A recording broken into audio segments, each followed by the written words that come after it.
For centuries, one of the most powerful natural rooting compounds on Earth has been growing along riverbanks, free. A gallon costs you $1 or $2. The synthetic version nurseries sell instead cost $12 to $15. 3 ingredients, 3 biological mechanisms. And what I believe is a cost gap the commercial industry would rather you never calculate. It all starts with a willow branch. The first step is gathering willow, the right kind and the right way. Young green willow tips are where the real power is concentrated. The cambium layer just beneath the bark is the factory for indole 3-butyric acid, called IBA. In my experience, the best results come from trimming about 10 to 15 fresh, flexible shoots, each no thicker than a pencil and no longer than your hand. Early spring is ideal, but anytime you see new growth, those tips are packed with the active compounds we want. After clipping, I always bruise the cambium lightly. You do not need to shred the wood, just a gentle crush with the back of a knife or a quick roll with a glass jar. This opens up the cells and lets the hormones seep out into the water. Drop the pieces into a clean jar or bucket and cover with room temperature water, filtered or rainwater if you have it, but plain tap works too. There is no need to boil. In fact, a cold steep preserves more of the heat-sensitive phenolics that might be lost with a hot extraction. I let the willow soak for at least 48 hours, sometimes up to 72, keeping the container out of direct sunlight. The water will take on a pale golden tint as the IBA and other rooting compounds diffuse out. Lab tests show that the highest concentrations of IBA come from these young green tissues. Older woody stems just do not compare. The hormone levels rise quickly in the first 12 hours, then plateau after 2 days. Any longer, and you risk breakdown from enzymes or light. So I always strain and use the solution within that window.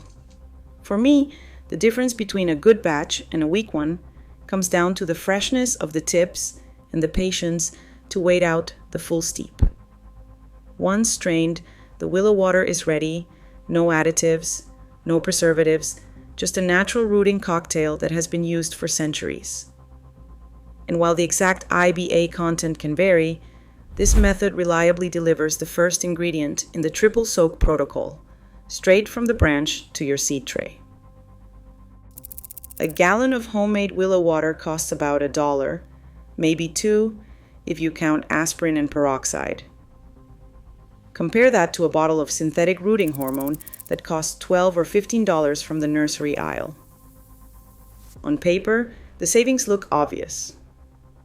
But the real reason most nurseries stick with the bottled stuff is not just about profit, it is about control. Synthetic IBA comes with a guaranteed concentration, a printed expiration date, and a compliance label that satisfies regulators and insurance companies. Every tray of cuttings gets the same dose, batch after batch, season after season. That is hard to match with a jar of willow water steeped in the shed, where hormone levels can swing depending on the age of the branches or how long you let them soak. I've talked to micro nursery owners who keep a log of every rooting batch, date, hormone used, price per gallon, even germination rates. Their spreadsheets show a clear pattern. The DIY method costs a fraction, sometimes less than 10% of the commercial option.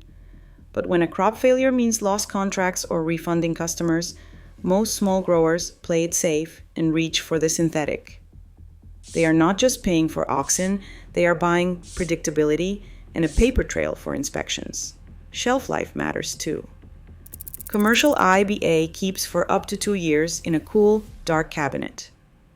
Homemade willow water starts breaking down after just a few days, and there is no way to measure exactly how much active hormone is left. Personally, I think the cost gap is too wide to ignore, especially for home growers or anyone willing to experiment. But I understand why nurseries stick to the rulebook. It is not just about squeezing a few extra dollars from each sale. It is about meeting the demands of a system that rewards standardization over tradition. That tension is what keeps the old willow method on the sidelines, waiting for someone willing to test it side by side with the commercial stuff.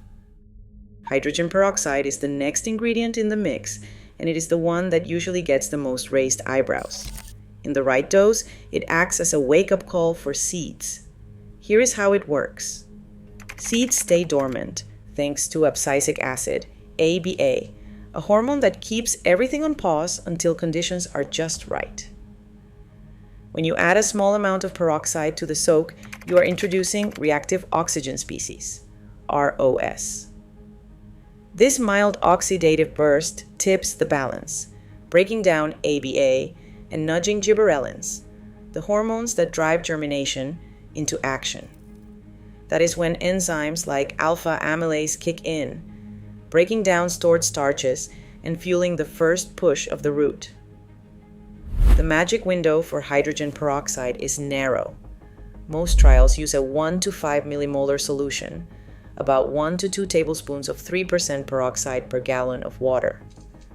Go above that, and you risk burning the seed coat or even killing the embryo outright.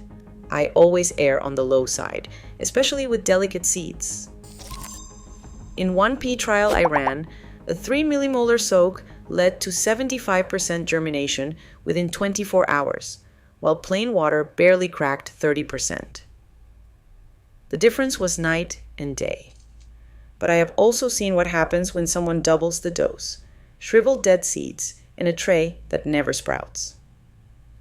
That is why I never recommend guessing, measure carefully, and when in doubt, start with less. This peroxide step is not just about speed.